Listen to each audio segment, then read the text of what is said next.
I never believed in ghosts. Not really. I believed in fear, the kind that crawls up your spine when you walk alone at night. But I never believed that something could follow people. That changed after I spent one night inside an abandoned hospital. Because whatever I heard in that building, whatever whispered my name in the dark, it didn't stay there. The hospital was called St. Holloway Medical Center. It sat at the edge of my town, half swallowed by trees and vines, like nature was trying to erase it. It had been abandoned for over 15 years after a fire shut it down. Officially, no one died. Unofficially, everyone said different things. Patients disappearing, doctors locking themselves in rooms, security footage showing people walking into hallways that didn't exist. I heard the stories growing up, but I always assumed they were exaggerations. Bored kids looking for something spooky to talk about. I was wrong. The reason I went there wasn't bravery, it wasn't curiosity, it was desperation. I had just moved back into town. I was broke, sleeping on a friend's couch, trying to rebuild my life. I had started a small YouTube channel, telling creepy stories, but no one was watching, so I thought, why not get a real story? One night, one camera, one abandoned hospital. I told myself if nothing happened, I'd still have footage. That was the first lie I told myself. I arrived just before midnight. The front doors were gone, torn off years ago, leaving a dark mouth where the entrance used to be. The air smelled like rust, mold, and something faintly sweet, like rot. My flashlight barely cut through the darkness. The moment I stepped inside, the temperature dropped. Not slowly, instantly, like I'd crossed an invisible line. The floor was littered with old papers, broken glass, and what looked like hospital gowns shredded into rags. That's when I noticed something strange. The silence wasn't empty. It felt crowded. No wind, no animals.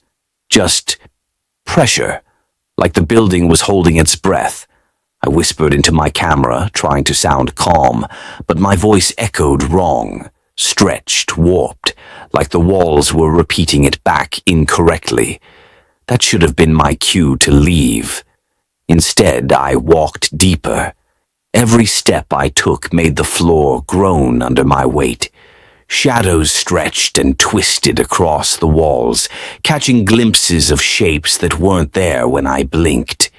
I wanted to tell myself it was imagination, but something in the corner of my eye moved with purpose, and I knew then I was not alone. I moved down the long hallway. The walls were cracked and peeling, like old scars left from some long-forgotten wound. The fluorescent lights flickered weakly, casting uneven shadows that danced across the floor. I stopped near a doorway. A wheelchair sat in the center of the room, empty, but not abandoned. It was turned slightly as if someone had just gotten up. I swallowed hard. My throat felt dry.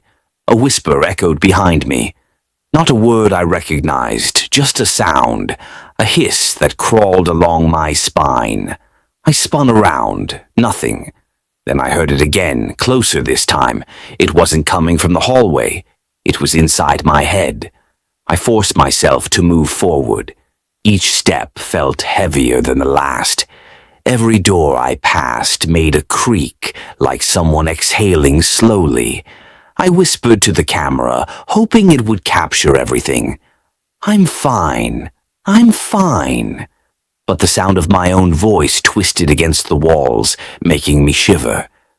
Something shifted at the far end of the hallway. I didn't see it, but I felt it. Eyes on me. Watching. Waiting. I found the operating rooms next. The doors were ajar. Inside, the smell of rust and decay hit me like a wall. Old surgical tables stood under dim lights, their surfaces stained and cracked. Rusted instruments lay scattered across trays, some bent, some missing entirely. I ran my hand across one of the tables. A fine layer of dust covered it, but there were fresh marks too. The walls had scratches, deep, frantic gouges, some forming words, some just random lines. I shone my flashlight along the ceiling. Shadows twisted in unnatural shapes, like something was crawling above me. I tried to record it all, but my hands were shaking. Even the camera seemed to wobble on its own. A door slammed somewhere behind me. Not the wind. Something moved. Something big. I whispered almost to myself, I should leave. But my legs refused to obey. Every room I entered felt alive. Every shadow seemed to breathe. Every sound seemed to be waiting for me to panic. I stepped into a long corridor I hadn't noticed before. It smelled worse here, like chemicals mixed with decay. Then I saw her, a figure at the far end, standing completely still. A nurse, I thought at first, but wrong. Her uniform was burned, torn, and hanging in tatters. Her skin was pale, stretched unnaturally across her face. Her eyes, hollow black pits, and that smile, wide, wrong, frozen. I froze. My flashlight flickered. Her shadow stretched across the walls, impossibly long, twisting as if alive. She didn't move, but I felt her step closer.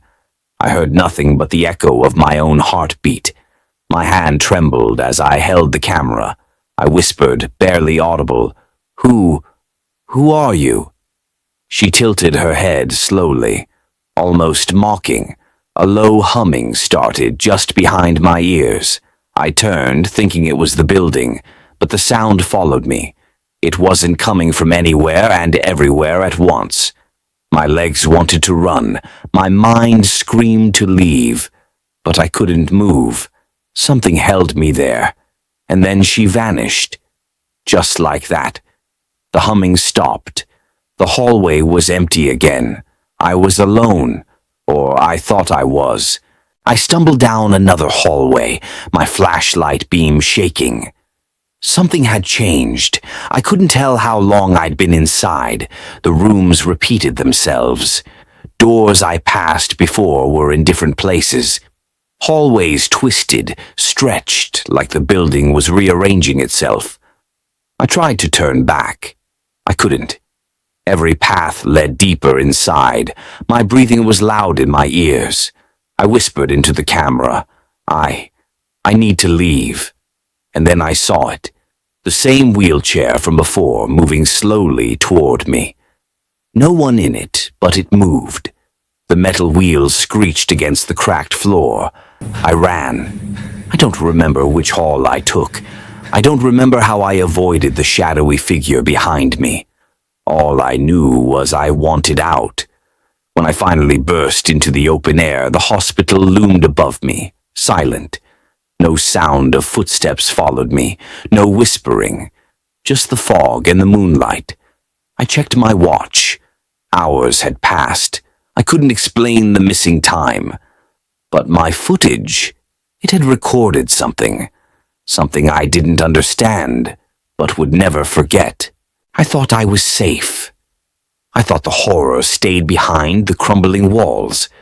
I went home, exhausted, locked the doors, turned off the lights, tried to convince myself it was over. But it wasn't. A humming started, soft at first, then louder. It came from the shadows in my apartment. I checked the camera I had left recording. Footage played. Me, asleep. But I wasn't alone. A dark figure crouched in the corner, watching, waiting. I couldn't scream. I couldn't move. The humming turned into whispers. My name, repeated over and over. I ran to the bathroom. I turned on the light. The mirror fogged instantly, and words appeared, scrawled with condensation. Visiting hours never end. I backed away. The words stayed. The humming stayed. And in the reflection, her hollow eyes stared back at me. I don't know if I can ever sleep again. I don't know if I can ever be alone. But I know this. Whatever follows you out of that place doesn't stay there. I don't tell this story for views anymore. I tell it because if you live near an abandoned hospital, if you hear humming late at night, don't investigate. Because some places don't want to be remembered. They want to be fed. And once they know your name, they never let you go.